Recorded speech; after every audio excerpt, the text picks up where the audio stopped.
په یو کلي کې یو غریب سړي ځان له رکشه واخیستله او هغه به یې چلوله.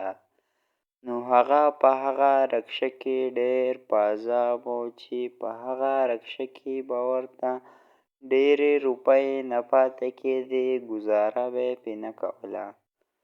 نو یو ورځ یې شپه شي او خپل کور ته روان شي.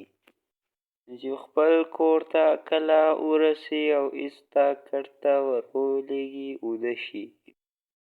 نو بل خوا په یو کلي کې یو چوړیل اوسېږي چې هغې ډېر وخت شکار نه وي کړی او ځان څه سوچ کوي. ډېر وخت مې شکار نه دی کړی شکار او نن به شکار کومه. هغه رکشې واله به نن خورم هغه رکشې واله. نو په دې کې رکشې واله اوده وي او هغه راشي او خواته یې ورلېږي. رکشې واله نن خو ستا اخرنۍ ورځ ده اخرنۍ. تا به نن زه شکار کوم. ما مه شکار کوه، زه خو یو غریب سړی یم ما مه شکار کوه. که ستا څه خدمت وي نو ماته ووایه هغه به درله وکړم خو ما مه شکار کوه. زما خو یو شرط دی خو که هغه دې پوره کړو نو تا به نه شکار کوم نه به دې شکار کوم. شرط راته ووایه چې ستا څنګه شرط دی. زما داسې شرط دی چې ته به ماله په دې رکشه کې شکار راوړې. زه ډېره وږې شوې یم هله به تا پرېږدمه هله. صحیح ده ځه زه ورځم او تا له شکار راوړمه. صحیح ده زه سیده ته ورشه او ماله شکار راوړه او که دوکه دې راڅه وکړه نو ستا به بیا خیر نه وي. نو په دې کې هغه رکشې واله راپاڅي او وګوري خو دې خوا څه نه وي. هله دا خو ما خوب لیده خوب. نو په دې کې ول هغه چوړیل راشي. دا تا خوب نه لیده دا زه ومه زه. که دا زما شرط دې پوره نه کړو نو ستا به نن اخرنۍ ورځ وي. ښایي چوړیله ما ویل که زه خوب وینم زه دا دې ورغلم او ستا دغه پوره کومه. نو په دې کې دا رکشې والا روان شي او خلک ګوري.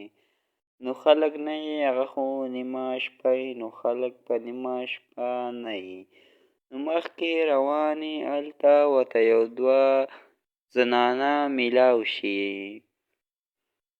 هغه ورته لاس ووهي. ها ترور تاسو چېرته ځئ چېرته؟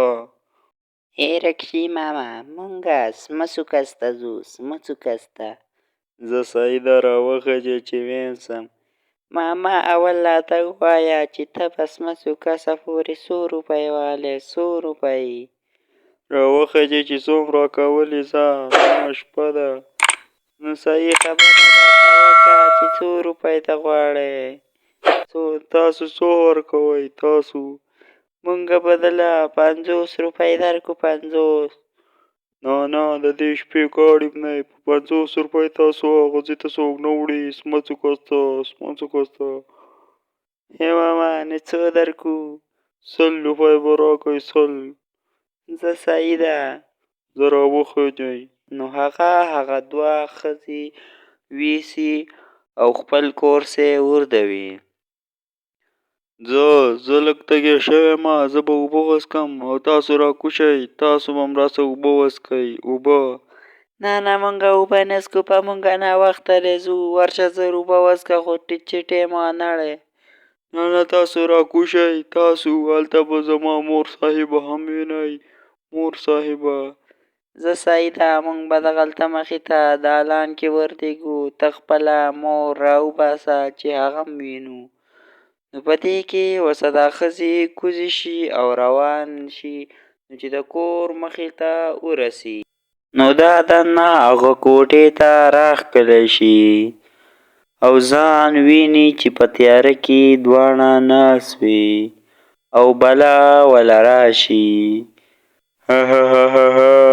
دا زما خو ارمان او شکار سپېره شو بس تاسو پته ولګي وسه نو هغه بلا ایسته وخوري.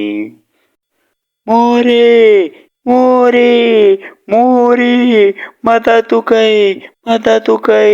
مدد وکئ. نو دا بلا ځان له هم هره ورځ دغسې شکار کوي. نو دا ویډیو د دغې ځای پورې وه. که ویډیو مو خوښه شوې ویډیو ورسره لایک کړئ، چینل ورسره سبسکرایب کړئ، بیل آیکن ورسره پریس کړئ چې دغه شان ښکلې او مزیدارې ویډیوګانې تاسو ته په مخه اول در رسي.